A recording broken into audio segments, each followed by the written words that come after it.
Global markets are largely in the red today. Is this some form of profit taking that's taking place? And what do you see as the key drivers driving markets today?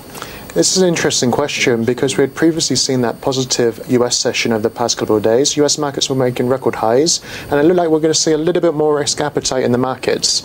But today, markets are back in the red, both in Europe, Asia, and probably maybe even the US session later today.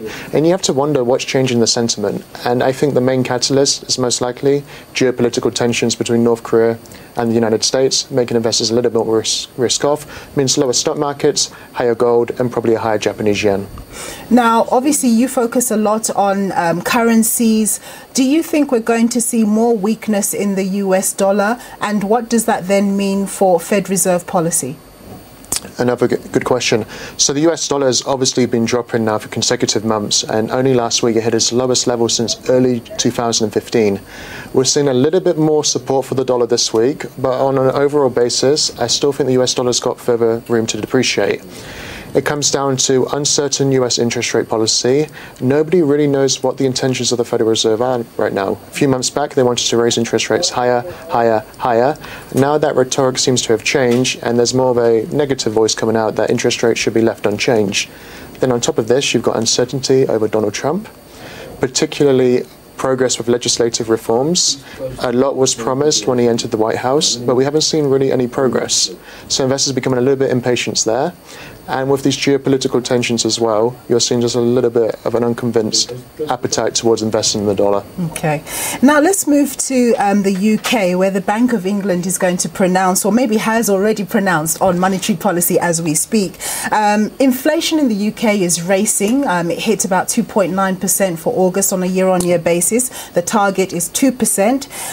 But on the other side, you've got Brexit negotiations, which frankly look like they're not going very well. And which could scupper economic growth prospects for the UK. So what does the BOE do?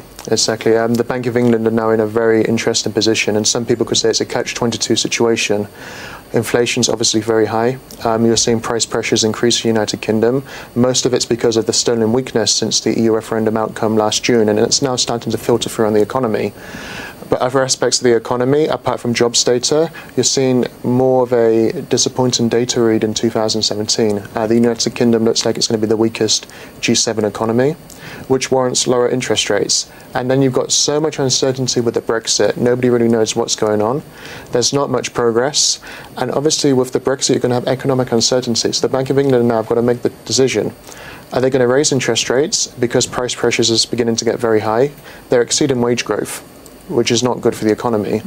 But at the same time, when you've got so much economic uncertainty and uncertainty as a whole around Brexit, it probably warrants lower interest rates and interest rates to maintain at their record low, because if there is uncertainty with trade with Europe, or there is uncertainty over whether exports from the United Kingdom could come into the question because nobody knows what the trade agreement is going to be, this means there's a need for higher private consumption. There's a need for domestic economy to receive some momentum.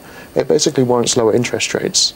So it's going to be interesting to see what the Bank of England say about this today. We know there's two dissenters in the Monetary Policy Committee. So this is the committee that vote for interest rate rise or to keep rates unchanged. We're looking to see whether there's any more dissenters join the committee this month.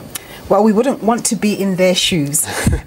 Just give us your view, Jameel, on the oil market. Many analysts that I speak to here suggest that the days of oil Brent crude being at $100 a barrel are long gone, as we saw them a few years ago.